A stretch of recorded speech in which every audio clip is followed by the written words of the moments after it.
Bonjour.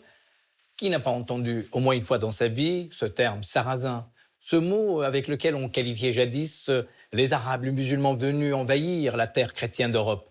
Alors pour voir un peu plus clair sur le mythe du sarrasin, j'ai le plaisir de recevoir l'historien Ouari Bouissa. Bonjour, vous nous recevez ici Bonjour. chez vous, dans cette bonne ville de Tourcoing.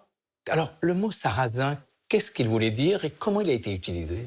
Le mot sarrasin, à l'origine, c'est le mot qu'employait Ptolémée pour qualifier toutes les populations de l'Asie proche, du Proche-Orient, qui probablement vient de l'arabe sharqiya, ce qui a donné sarrasin, sharqi voulant dire l'oriental. Ce terme, il va désigner toutes les populations et notamment les combattants qui viennent d'au-delà des Pyrénées, notamment de l'Andalous. Forcément, il prendra une connotation assez péjorative, puisqu'il est aujourd'hui dans l'imaginaire lié aux razzias, aux brigands, au combat à Poitiers, etc. Des croisades, qui ont aussi joué un rôle dans la construction d'un imaginaire vis-à-vis des musulmans et de l'islam. Alors pour les croisades, c'est bien plus tard, puisque la croisade est déclenchée à Clermont, à peu près l'actuel Clermont-Ferrand d'aujourd'hui, par le pape Urbain II. On est en 1095. Et il y a un contexte particulier, c'est que le pape veut éviter les combats entre les seigneurs au sein des royaumes. On est dans la féodalité et donc pour éviter ces combats et ces luttes, il faut trouver un nouvel ennemi. Et donc le pape propose la libération du tombeau du Christ à Jérusalem, aux mains, à l'époque, des Turcs seldjoukides, et donc de lancer la croisade. Et effectivement, les croisés prendront Jérusalem en 1099. Est-ce que vous pouvez éventuellement identifier à quel moment le basculement va avoir lieu, c'est-à-dire d'un temps ancien où le sarrasin habitait cette figure, vers cette fois-ci peut-être une appréciation un peu plus précise du musulman en terre française? En réalité, Poitiers n'arrête pas la présence des musulmans sur le territoire, puisque un an après, en 734-735, c'est Arles, c'est Avignon qui sont prises par les musulmans. Narbonne, il faudra attendre 759. La présence, elle est réelle dans ce territoire du Languedoc. Il faut quand même rappeler que vers 972, il y a sans doute plusieurs bateaux qui échouent du côté de Saint-Tropez. Plusieurs bateaux venant certainement des Baléares qui s'échouent sur le versant méridional du massif des Maures. Et Évariste Lévy-Provençal dit que Ramatuelle n'est autre que la déformation de Rahmatullah, miséricorde de Dieu.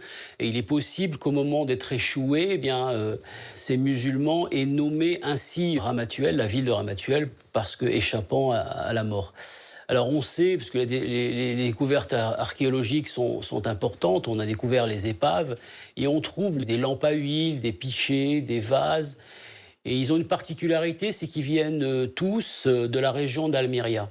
Donc forcément, des musulmans qui venaient d'Al-Andalus et qui échouent sur le territoire français, du côté de Saint-Tropez, et qui vont développer des relations entre l'Andalus et puis les seigneurs chrétiens qui sont avérées, des relations pacifiées. On va retrouver un certain nombre, par exemple, d'écrits, notamment sur la porte en bois de la cathédrale du Puy-en-Velay, où il y a l'inscription El Mulku Lillah, la souveraineté est à Dieu, probablement réalisée par un artisan chrétien.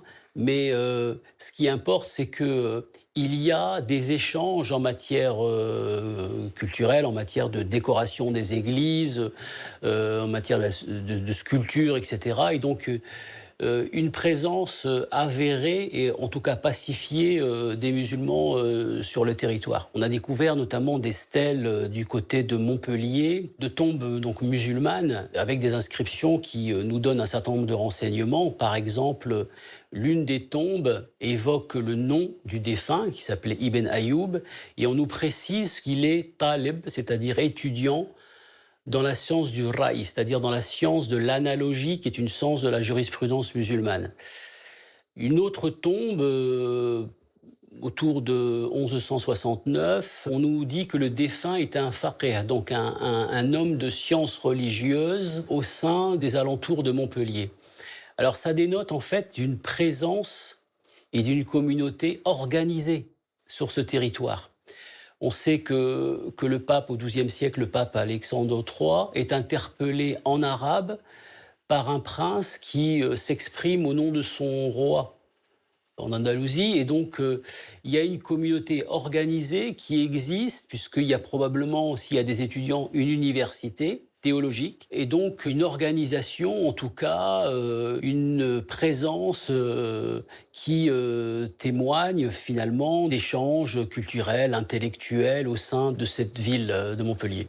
Cette mémoire-là que vous venez donc de nous restituer, en quoi elle est utile aujourd'hui pour les nouvelles générations, pour la mémoire actuelle collective qui, comme vous le savez, elle est troublée par les affres que connaît le monde aujourd'hui? Pendant très longtemps, l'historiographie française a évoqué ce qu'on a appelé la déchirure méditerranéenne.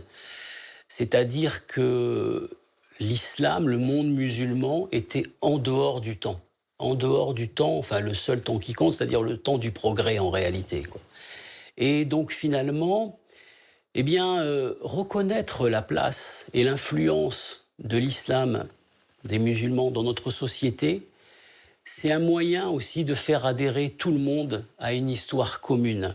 Montrer que nous sommes tous les héritiers d'une histoire commune, et cette histoire, elle est riche en enseignements. Et peut-être concilier ce qu'on appelle le roman national avec le récit national.